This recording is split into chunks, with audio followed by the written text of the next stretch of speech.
What would you like to know? Okay, how easy are these things to get? Do you vape, and how much do you think you would save money-wise as compared to cigarette smoking?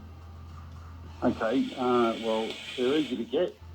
There's actually a business open at Cardiff in New South Wales that you can just walk in and buy them. Yep.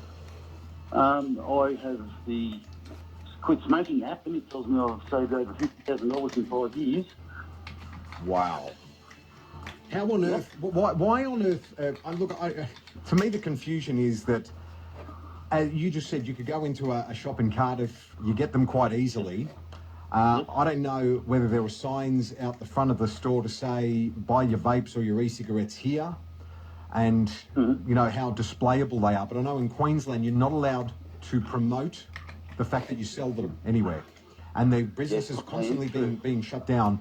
But if these things are, and the report that I just played, suggesting that they're 95% better for you, they don't carry the carcinogenic components of the filters and the old-fashioned, the old-style cigarettes.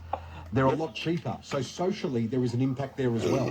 You've just saved 50 grand over 5 years. Isn't that good? I mean, but the Therapeutic Goods Administration last month in Australia officially declared that they would not fully legalise the sale or the use of these in Australia. And in terms of the nicotine component of them in particular, I don't understand this. Well, it's all economics. What was it you said? Well, you can imagine the government and the pharmaceutical companies and the healthcare system are all in bed together. But the government's saying that it's costing us a fortune to treat people in the public health sector because of cigarette-related illnesses. Now, if that is the case, great. We're going to save you some money here by encouraging people to take up the vapes as opposed to cigarettes. Well, the thing is, Christian, they have no way to tax it. But why can't they? Because it all comes from China. So if they were to bung a 300% tax on them like they did with cigarettes, I'll just get my own from China for the right price. Right. Easy, very, very easy. Okay, so it's all about the taxes, as was my initial feeling, that it's all about the taxes here. Yeah, why else would they still sell cigarettes that they know will kill you, but ban something that may be dangerous? Yeah. So it's just crazy. Yeah. Do you smoke the vape? Obviously, I'm interested, to see more about people saying that they want to give up the smokes, so I'll go on the vapes and then eventually wean those out. Is that been the case for you, or? Well, for me, no, because it's really become a thing of fellowship. Yep. I have met a lot of people and made some very good friends out of it. Yep. And it's thoroughly enjoyable. Yep. It is very nice. Health-wise, obviously, financially, I guess that might have been a part of your decision. I've got to find a cheaper way to do this, and a more manageable way to do this. But at the same time, do you remember how you were feeling physically, say 5 or 6 years ago, to how you're feeling now? Oh, yes. You feel better? Out of breath. I'm a big boy, so everybody I know, and I know a lot of people who do vape through Facebook groups and whatnot. Right. Everybody says they feel great. Yeah. Wow. I don't know anybody who has any health issues because of it.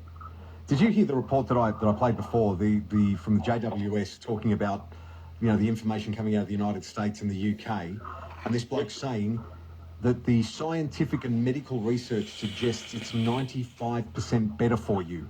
I mean, that's a staggering amount. Yeah. That came from the in England, the Royal Council of Physicians, is it? Yeah, sounds right. The top dogs. Yeah. Yeah, very reliable source.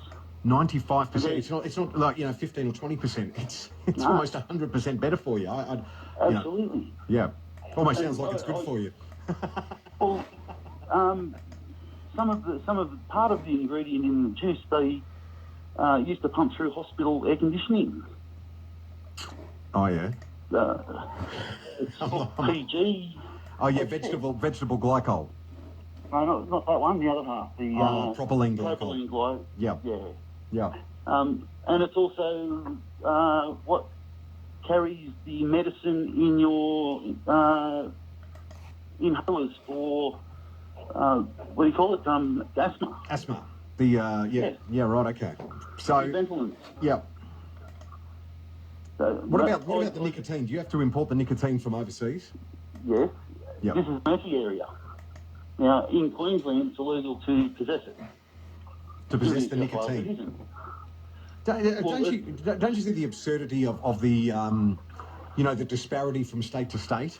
Once again, Yep. Here's another thing that the states can't make up their minds on. I'm not saying that everyone has to be in agreement on everything, but in one state, it's illegal to do it, or it's illegal to, promote the sale of it, or to actually have the nicotine. In another state, it's all fine. In other words, these idiots can't make up their minds about it. Yeah, well, it's in the too hard basket anyway. Under federal law, Yep. you're allowed to import nicotine for personal use. Yep. Under the therapeutic goods, So there's a threshold within which you can import it.